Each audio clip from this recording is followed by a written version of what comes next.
Assalamualaikum warahmatullahi wabarakatuh. Baiklah, nama saya Mardia Sari Harahap dengan NIM 12003266495 dari kelas 3D Prodi Manajemen Pendidikan Islam Fakultas Tarbiyah dan Keguruan. Baiklah, di video kali ini saya akan menjawab sebuah tugas akhir semester pada mata kuliah Manajemen Peserta Didik. Soal yang pertama, sebutkan kegiatan apa saja yang termasuk dalam manajemen peserta didik, jelaskan dan kemukakan contohnya. Dalam manajemen peserta didik terdapat beberapa kegiatan yaitu perencanaan terhadap peserta didik, pembinaan peserta didik, evaluasi peserta didik, dan mutasi peserta didik. Adapun penjelasan dan contohnya adalah sebagai berikut. Perencanaan peserta didik.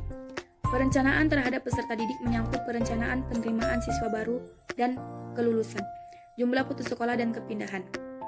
Khusus mengenai perencanaan peserta didik akan langsung berhubungan dengan kegiatan penerimaan dan proses pencatatan atau dokumentasi data pribadi siswa, yang kemudian tidak dapat dilepaskan kaitannya dengan pencatatan atau dokumentasi data hasil belajar dan aspek-aspek lain yang diperlukan dalam kegiatan kulikuler dan kokulikuler.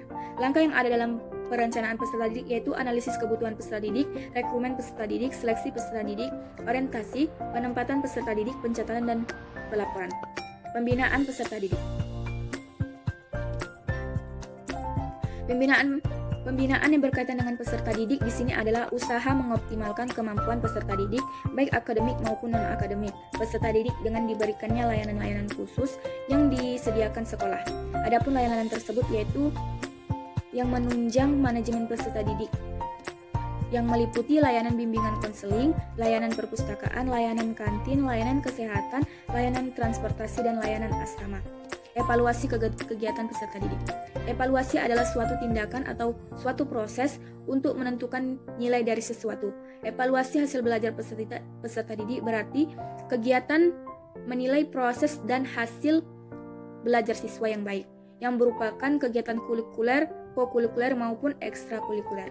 Penilaian hasil belajar ini bertujuan untuk melihat kemajuan pelajar peserta didik dalam penguasaan materi pengajaran yang telah dipelajarinya sesuai dengan tujuan-tujuan yang ditetapkan. Mutasi peserta didik.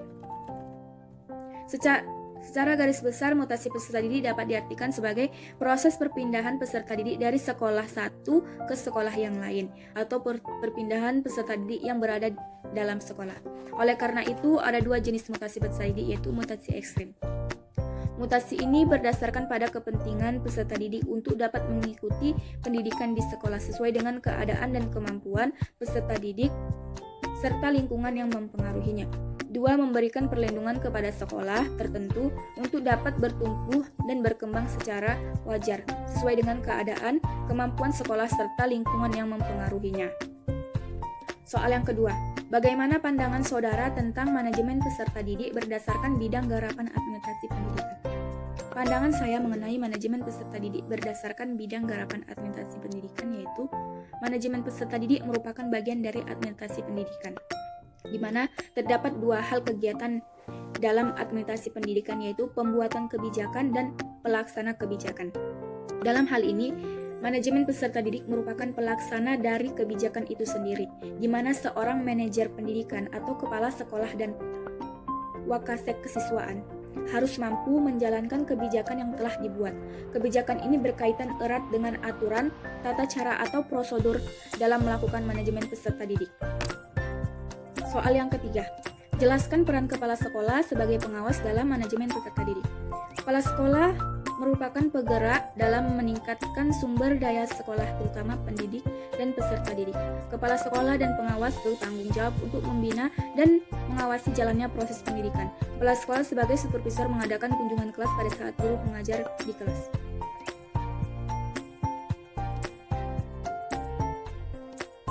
Soal keempat, dalam implementasi manajemen berbasis sekolah, pastinya ada karakteristik yang membedakan dari bagaimana pengelolaan serta hasilnya. Deskripsikan perbedaan sekolah yang menerapkan manajemen berbasis sekolah dan yang tidak menerapkan manajemen berbasis sekolah. Baiklah, saya akan menjawab. Sekolah yang menerapkan manajemen berbasis sekolah yaitu sekolah dengan MBS memiliki misi atau cita-cita menjalankan sekolah untuk mewakili sekelompok harapan bersama, keyakinan dan nilai-nilai sekolah, membimbing warga sekolah di dalam aktivitas pendidikan dan memberikan arah kerja. Yang kedua, aktivitas pendidikan dijalankan berdasarkan karakteristik kebutuhan dan situasi sekolah. Yang ketiga, organisasi sekolah. Terjadinya proses perubahan strategi manajemen yang menyangkut hakikat manusia, organisasi sekolah, gaya pengambilan keputusan, gaya kepemimpinan, penggunaan kekuasaan, dan keterampilan manajemen. Yang keempat, keleluasaan dan kewenangan dalam pengolahan sumber daya yang efektif untuk mencapai tujuan pendidikan, guna memecahkan masalah-masalah pendidikan yang dihadapi, baik tenaga pendidikan, keuangan, dan sebagainya. Yang kelima, MBS menuntut peran aktif sekolah, administrasi sekolah, guru, orang tua, dan pihak-pihak yang terkait dengan pendidikan di sekolah. Yang keenam yaitu peran administrator sangat penting dalam kerangka manajemen berbasis sekolah terhadap di dalamnya kualitas yang dimiliki administrator. Dan adapun ciri-ciri sekolah yang tidak menerapkan manajemen bersekolah yaitu tidak terwujudnya upaya meningkatkan peran serta komite sekolah masyarakat, tidak tercapainya program sekolah yang disusun dan dilaksanakan dengan mengutamakan kepentingan proses belajar mengajar. Yang ketiga, tidak menerapkan prinsip efektivitas dan efisiensi dalam penggunaan sumber daya sekolah. Soal yang kelima, manajemen peserta didik merupakan salah satu faktor yang mempengaruhi terhadap keberhasilan pendidikan. Bagaimana menurut saudara manajemen peserta didik untuk masa yang akan datang?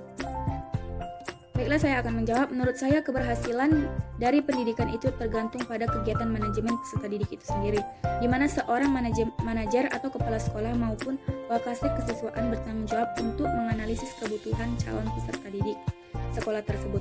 Proses rekrutmen dan peleksian calon peserta didik harus ketat.